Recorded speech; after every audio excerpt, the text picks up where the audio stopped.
غرض شام تک یہ تینوں قیدی گہرے دوست بن چکے تھے اور قید سے رہا ہونے کی تدابیر سوچنے لگے۔ دیبل سے نرون کی طرف محمد بن قاسم کی پیش قدمی کی خبر ملنے پر راجہ داہر نے اپنے سرداروں اور فوج کے عہدیداروں سے مشورہ طلب کیا۔ سب نے جے سنگھ کی اس تدبیر سے اتفاق کیا کہ اربوں سے فیصلہ کن جنگ دریائے سندھ کے پار برہمن آباد کے قریب لڑی جائے۔ نیرون میں صرف اس قدر فوج رکھی جائے جو چند دن کے لیے محمد بن قاسم کی پیش قدمی روکنے کے لیے کافی ہو، اور اس عرصے میں راجہ اور سیناپتی کو برہمن آباد میں ایک زبردست فوج تیار کرنے کا موقع مل جائے گا۔ موسم گرما شروع ہو چکا تھا اور راجہ داہر کو یہ بھی توقع تھی کہ طغیانی کے دنوں میں دریائے سندھ کی سرکش موجیں دیکھ کر محمد بن قاسم آگے بڑھنے کی جرت نہیں کرے گا، اور اسے سندھ کے طول و عرض سے نئی افواج فراہم کرنے کے علاوہ ہمسایہ ریاستوں سے مدد حاصل کرنے کا موقع مل جائے گا۔ چنانچہ اس نے نیرون سے ایک بااثر برہمن کو، جو شہر کا سب سے بڑا پروہت ہونے کے علاوہ فوجی معاملات میں بھی دسترس رکھتا تھا، نیرون کی حفاظت کے لیے منتخب کیا، اور اس کے پاس 8,000 سپاہی چھوڑ کر جے سنگھ اور باقی فوج کے ہمراہ برہمن آباد کا رخ کیا۔ محمد بن قاسم کی فوج نے اس پروہت کی توقع سے 5 دن پہلے شہر کا محاصرہ کر لیا۔ منجنیق کے بھاری پتھروں کی بارش سے شہر کی مضبوط فصیل لرز اٹھی، اور تیسرے دن دبابوں کی مدد سے شہر پناہ پر حملہ کرنے والی فوج کے مقابلے میں شہر کے محافظین کی قوت مزاحمت جواب دے رہی تھی۔ شہر کے باشندوں کو احساس ہوا کہ راجہ نے اس پروہت کی فوجی قابلیت کے متعلق غلط اندازہ لگایا تھا۔ چوتھے دن محمد بن قاسم کی فوج شہر پر ایک فیصلہ کن حملے کی تیاری کر رہی تھی کہ شہر کا دروازہ کھلا اور چند پروہت صلح کا جھنڈا لہراتے ہوئے باہر نکلے۔ شہر پر قبضہ کرنے کے بعد محمد بن قاسم نے نیرون کے باشندوں کے ساتھ بھی وہی سلوک کیا جس کی بدولت وہ دیبل کے باشندوں کے قلوب مسحر کر چکا تھا۔ نیرون کا نظم و ضبط ٹھیک کرنے کے بعد محمد بن قاسم نے سیون کا رخ کیا۔ سیون کا گورنر راجہ داہر کا بھتیجا باج رائے تھا، اور شہر کی زیادہ آبادی برہمن پروہتوں اور تاجر پیشہ لوگوں پر مشتمل تھی۔ ایک ہفتے کے محاصرے کے بعد باج رائے رات کے وقت شہر سے بھاگ نکلا اور شہر کے باشندوں نے ہتھیار ڈال دیے۔ سیون کی فتح کے بعد محمد بن قاسم کے بعض آزمودہ سالاروں نے اسے مشورہ دیا کہ اب دریا عبور کر کے برہمن آباد کا رخ کیا جائے تاکہ راجہ کو مزید تیاری کے لیے وقت نہ ملے، لیکن محمد بن قاسم نے جواب دیا کہ دریا کے اس کنارے پر سوستان ایک اہم شہر ہے، اور اس وقت جب کہ راجہ کی تمام کوشش برہمن آباد کا محاذ مضبوط بنانے پر لگی ہوئی ہے، ہم نیرون اور سیون کی طرح سوستان کو بھی نہایت آسانی سے فتح کر سکیں گے۔ اگر ہم دیبل سے براہ راست برہمن آباد کی طرف پیش قدمی کریں تو نیرون اور سیون کی افواج کو اپنے راجہ کے جھنڈے تلے جمع ہونے کا موقع مل جائے گا۔ ہماری فتوحات راجہ کی طاقت میں کمی اور ہماری فوج کی تعداد میں اضافہ کر رہی ہیں۔ مفتوحہ شہروں کی کچھ فوج تتر بتر ہو جاتی ہے، کچھ ہمارے ساتھ مل جاتی ہے، اور باقی تھوڑی بہت جو پسپا ہو کر راجہ کے پاس پہنچتی ہے وہ اپنے ساتھ ایک شکست خوردہ ذہنیت لے کر جاتی ہے، اور وہ فوج جس کے 1% سپاہی شکست خوردہ ذہنیت رکھتے ہوں، خواہ وہ لاکھوں کی تعداد میں ہو، ہمارا مقابلہ نہیں کر سکتی۔ جب ہم سندھ کی حدود میں داخل ہوئے تھے ہماری تعداد 12,000 تھی، اب دیبل اور لسبیلا کے نقصانات کے باوجود ہماری تعداد 20,000 کے لگ بھگ ہے، اور ہمارے سندھی ساتھیوں نے یہ ثابت کر دکھایا ہے کہ ان کی تلواریں جو حق کے مقابلے میں کند ثابت ہوئیں، باطل کے مقابلے میں کافی تیز ہیں۔ محمد بن قاسم کے دلائل سن کر فوج کے تمام عہدیدار اس کے خم خیال ہو گئے۔ باج رائے سیون سے فرار ہو کر سوستان میں جاٹو کے راجہ کاکا کے پاس پناہ لے چکا تھا۔ راجہ کاکا راجہ داہر کا زبردست خلیف تھا، اس کی شجاعت کی داستانیں سندھ کے طول و عرض میں مشہور تھیں۔ تاہم دیبل، نیرون اور سیون میں محمد بن قاسم کی شاندار فتوحات نے اسے کسی حد تک خوفزدہ کر دیا تھا۔ سوستان کی فصیل کافی مضبوط تھی، لیکن اس نے کلہ بند ہو کر لڑنے والی فوج کے لیے حملہ آوروں کے منجنیق اور دبابے خطرناک سمجھتے ہوئے کھلے میدان میں لڑنے کو ترجیح دی۔ محمد بن قاسم یلغار کرتا ہوا سوستان پہنچا تو کاکا کی فوج شہر سے باہر صف بستہ ہو کر حملے کے لیے تیار کھڑی تھی۔ کاکا نے شجاعت سے زیادہ اپنے جوشیلے پن اور جلد بازی کا ثبوت دیا، اور محمد بن قاسم کو جنگ کی تیاری کا موقع دینا مناسب نہ سمجھتے ہوئے اچانک حملہ کر دیا۔ محمد بن قاسم نے حملے کی شدت دیکھ کر قلب کے لشکر کو پیچھے ہٹنے کا حکم دیا۔ کاکا کی فوج اس جنگی چال کو نہ سمجھ سکی اور وہ فتح سے پر امید ہو کر دیوانہ وار لڑتی ہوئی آگے بڑھنے لگی۔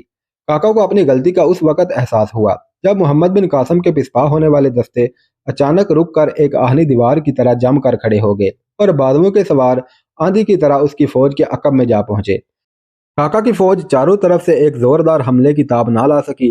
باج رائے میدان سے بھاگ نکلنے کی کوشش میں مارا گیا۔ اس کی موت نے کاکا کی فوج کے سپاہیوں کو بددل کر دیا۔